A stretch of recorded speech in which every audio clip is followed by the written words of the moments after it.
आज के वीडियो में आप सुनेंगे पद्म पुराण के उत्तरखंड के अध्याय 168 को, जिसमें आषाढ़ मास की योगिनी एकादशी के महात्म्य का वर्णन किया गया है।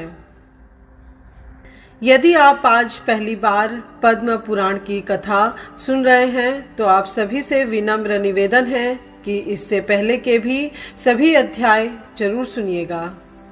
यदि आपने स्पिरिचुअल जर्नी चैनल को अब तक सब्सक्राइब नहीं किया है तो जरूर करें, जिससे पावन और पारलौकिक कथाएं आपको समय पर मिल सके। उम्मीद करती हूँ आप कथा के अंत तक मेरे साथ बने रहेंगे। युधिष्ठिर ने पूछा, वासुदेव, आषाढ़ के कृष्ण पक्ष में जो एकादशी होती है उसका क्या नाम है? कृपया उसका वर्णन कीजिए।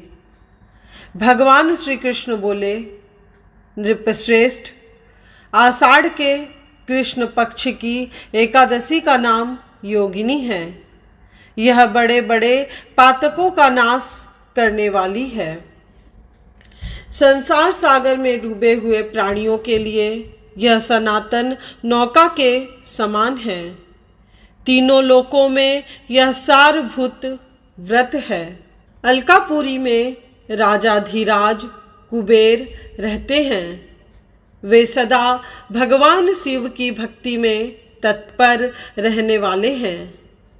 उनके हेममाली नाम वाला एक यक्ष सेवक था जो पूजा के लिए फूल लाया करता था। हेममाली की पत्नी बड़ी सुंदरी थी। उसका नाम विशालाक्षी था।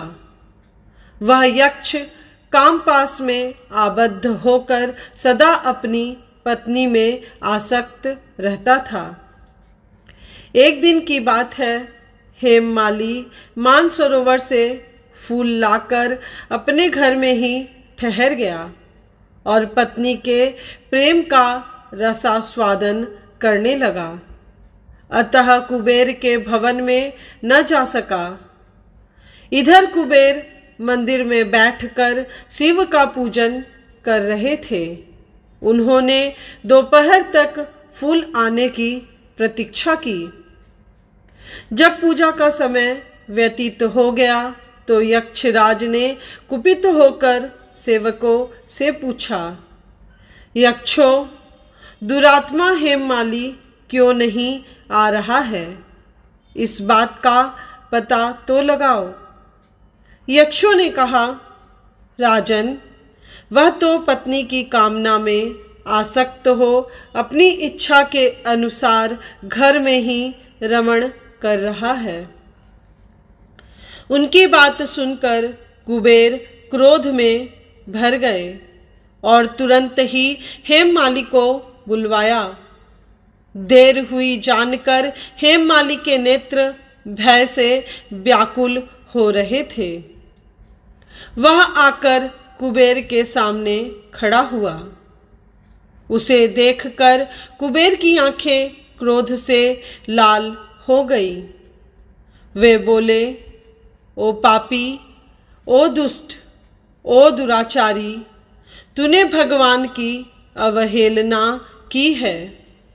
अतः क्रोध से युक्त और अपनी उस प्रियतमा से वियुक्त होकर इस स्थान से भ्रष्ट होकर अन्यत्र चला जा। कुबेर के ऐसा कहने पर वह उस स्थान से नीचे गिर गया। उस समय उसके हृदय में महान दुख हो रहा था।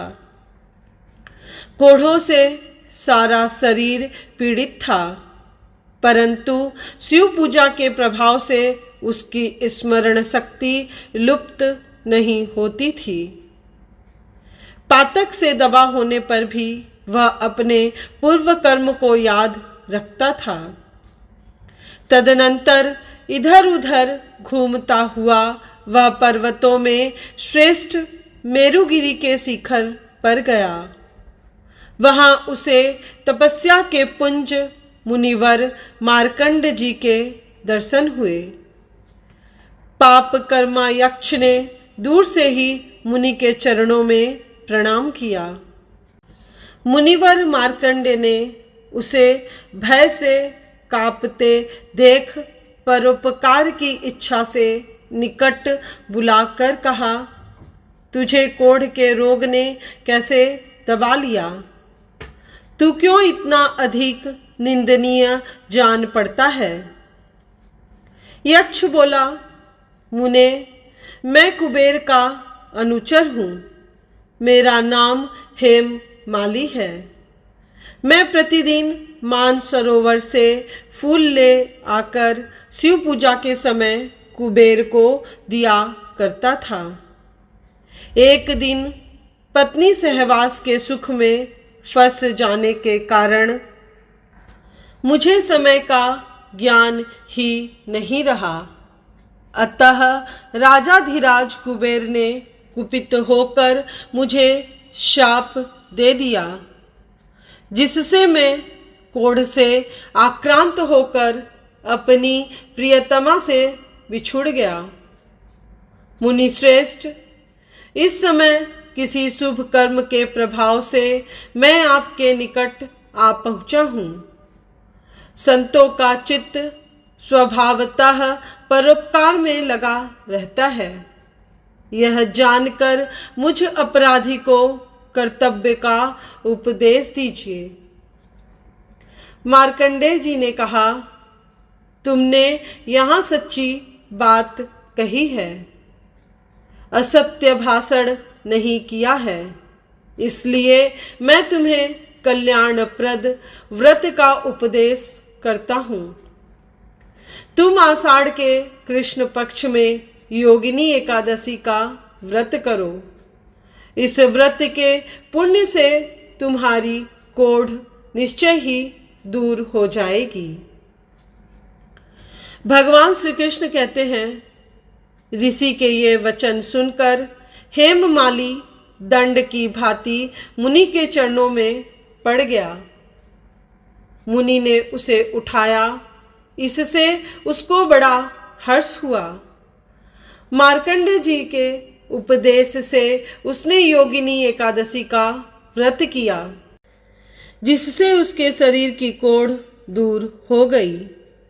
मुनि के कथनानुसार उस उत्तम व्रत का अनुष्ठान करने पर वह पूर्ण सुखी हो गया। नृपश्रेष्ठ, यह योगिनी का व्रत ऐसा ही बताया गया है। जो 88,000 ब्राह्मणों को भोजन कराता है, उसके समान ही फल उस मनुष्य को भी मिलता है जो योगिनी एकादशी का व्रत करता है। योगिनी महान पापों को शांत करने वाली और महान पुण्य फल देने वाली है। इसके पढ़ने और सुनने से मनुष्य सब पापों से मुक्त हो जाता है।